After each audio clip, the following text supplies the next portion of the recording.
Good morning mga kabarangay. Meron kasi ako natanggap na email mula sa YouTube. Ang sabi, may mga videos ako na nakita nila na mga na-upload na mayroong copyright violation. Ang sabi, hindi rin mamomonetize. Nagulat ako kasi baka i-monetize na ako ni YouTube eh. Kaya ang gagawin ko, i-edit ko na lang tapos i-upload ko ulit.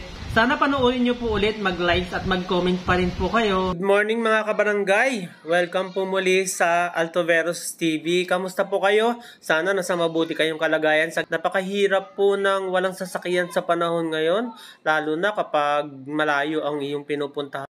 Kagaya kong senior citizen, hindi naman pwede makipagsiksikan sa mga jeep, kaya kailangan ko sumakay sa angkas, natatakot naman ako. Sobrang mabilis ang pagpapatakbo ng mga driver ng motor.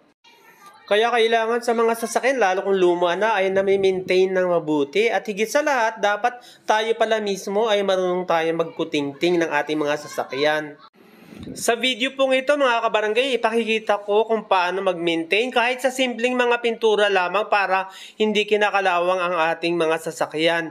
Ayan yung aking jeep na luman-luma na napakalaki na po ng aking pakinabang dyan. Pansamantala, mag-i-intro lang po ako. Kung hindi pa po kayo nakapag-subscribe sa Altoveros TV, pwede na po kayo mag-subscribe, i-like po ang video at huwag kalimutan i-click ang notification bell para baka sakaling sa mga susunod na panahon ay meron kayong kailangang video na na-upload ko, kaya't mapapanood nyo po dito.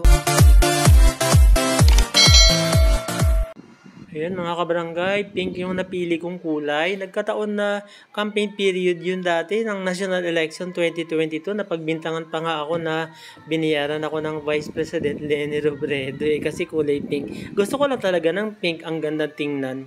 Ang pinakikita ko lang talaga dito na mahalaga sa atin na merong mga sasakyan kahit luma na nami-maintain natin at tayo mismo yung gumagawa.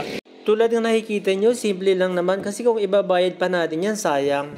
Ayan o, pati pala mga ilalim kailangan ma-maintain natin para hindi kalawangin. Ang ganda. Yan na po ang aking jeep. Matapos ko pumiturahan ng bumper, ang chassis at ang mags. Aalis na ulit kami. Maraming salamat po sa inyong panonood. Sana naibigan po ninyo ang video.